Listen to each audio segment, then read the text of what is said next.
आज 1 जून है और अमेरिका के पास अपने बिल अदा करने की आखिरी तारीख भी 1 जून ही है। यानी 1 जून के बाद अमेरिका के पास पैसे नहीं बचेंगे खर्चा चलाने के लिए। तो अब क्या होगा? 1 जून तो आ गई है, क्या अमेरिका डिफॉल्ट कर जाएगा? Its debt limit on Friday. The collapse of Silicon Valley Bank is causing shockwaves across the entire business world. Potentially disastrous government default. The US is in trouble. The government is about to run out of money. The US could potentially default on its debt. Stock lost 80% of its value this week. मेरा नाम लाइबा जफर और आप लोग मेरा YouTube channel देख रहे हैं। अगर अभी तक आप लोगों ने मेरा YouTube चैनल सब्सक्राइब नहीं किया तो मेरे चैनल को लाइक करें, सब्सक्राइब करें और नोटिफिकेशन के बटन को क्लिक करें। अमेरिका में ऑपोजिशन रिपब्लिकन पार्टी और गवर्नमेंट पार्टी में काफ़ी बहसो तकरार हुई और उसके बाद बिल यानी कांग्रेस में चला गया। कांग्रेस है पार्लियामेंट यूएस की और कांग्रेस ने ये बिल पास करा लिया और बिल अब सेनेट के पास चला गया है क्योंकि डिफॉल्ट तो कोई भी नहीं चाहता। Not an option. It will have catastrophic consequences. अब देखते हैं कि क्या कांग्रेस कामयाब हो पाएगी डेब्ट सीलिंग की लिमिट को बढ़ाने के लिए।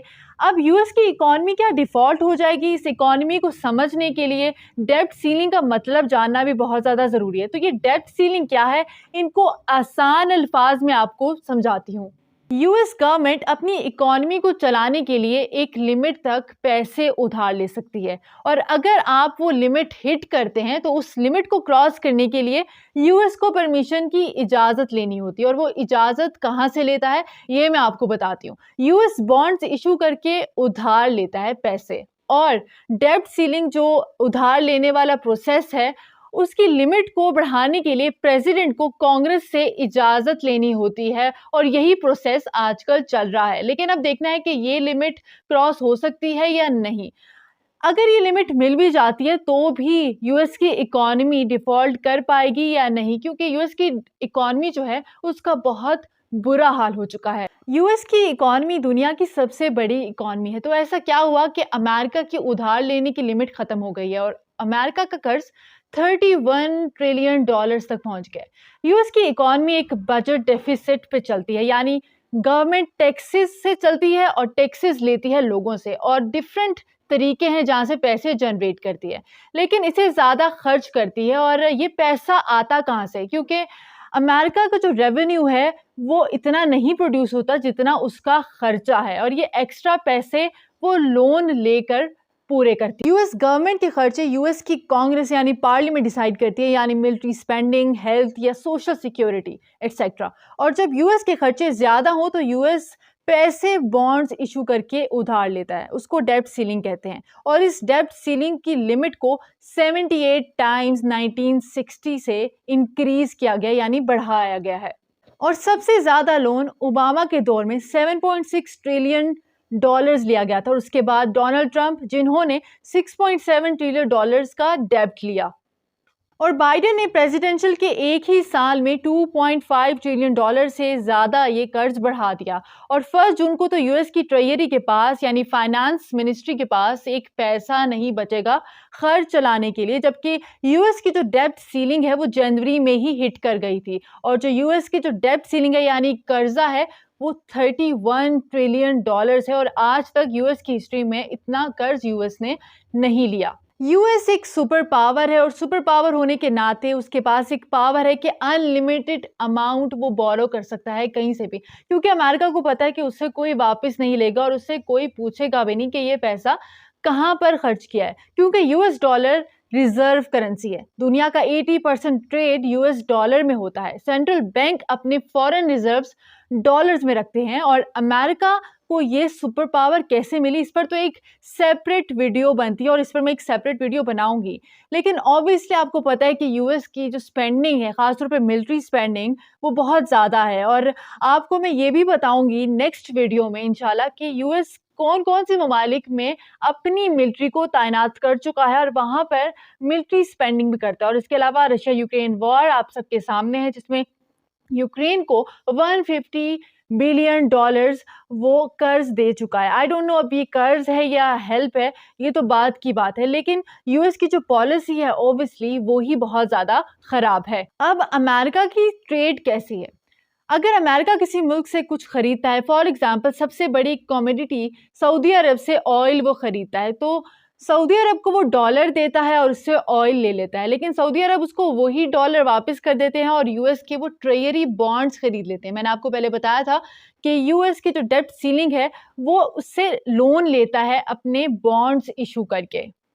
5% यूएस का लोन ये ट्रेजरी बॉन्ड्स के जरिए मुख्तलिफ ममालिक होल्ड करते हैं, यानी यूएस ने उनको कर्ज वापस करना है, पैसे वापस करने हैं। बाकी का 75% लोन यानी पैसा यूएस कहाँ से लेता है? यूएस ऑब्वियसली आवाम से लेता है, फेडरल रिजर्व बैंक से लेता है और इसके अलावा टैक्सेस वसूल करके भी आवाम से वो पैसा लेता है।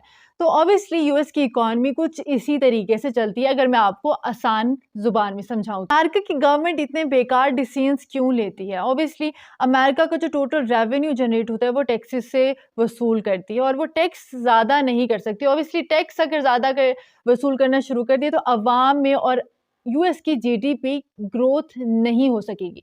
जब कोविड पेंडेमिक आया था तो अमेरिका के पास इतने पैसे नहीं थे, ऑब्वियसली जो पूरे मुल्क में लॉकडाउन हो गया था, तो अमेरिका ने 3 ट्रिलियन नोट्स छाप दिए थे 2020 में और लोगों में वो बांट दिए थे ताकि अवाम में शॉर्ट टर्म में कोई रिलीफ मिल सके। और इसके उनको ये नहीं पता था कि लॉन्ग टर्म में बहुत बुरे नताइज होंगे, क्योंकि शॉर्ट टर्म में उन्होंने पैसे तो बांट दिए कि अवाम में गुर्बत ना आए और अवाम को थोड़ा सा रिलीफ मिल सके, लेकिन लॉन्ग टर्म में क्या हुआ कि इन्फ्लेशन बढ़ गई। कोविड डेज में इतने बेकार डिसीजन लेने के बाद इस तरह तो होना ही था, क्योंकि ऑब्वियसली लॉन्ग टर्म में बहुत ज़्यादा इम्पैक्ट होता है। अब क्या हुआ कि कोविड में नोट तो दे दिए लोगों को, लेकिन कमोडिटी मुल्क में इतनी नहीं थी। ऑब्वियसली इंपोर्ट एंड एक्सपोर्ट सब कुछ बंद थी, तो मुल्क में अशिया तो आ ही नहीं रही थी। तो इस तरह की वीडियोस आप लोग स्क्रीन पे देख सकते हैं कि टिश्यू रोल के पीछे भी लोगों ने लड़ाई शुरू कर दी थी, क्योंकि लोगों के पास पैसा था बट मुल्क में चीज़ें नहीं थी।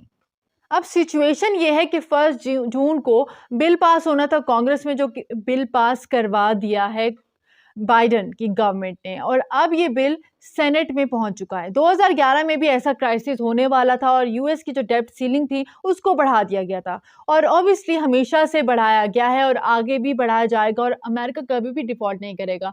क्यों हम सोचते हैं कि अमेरिका डिफ़ॉल्ट कर जाएगा, लेकिन ऑब्वियसली अमेरिका कभी डिफ़ॉल्ट नहीं करेगा, बट उसके कॉन्सिक्वेंसेस होंगे, क्योंकि उसकी इकॉनमी जो है वो डाउनफॉल उसकी इकॉनमी में आएगा।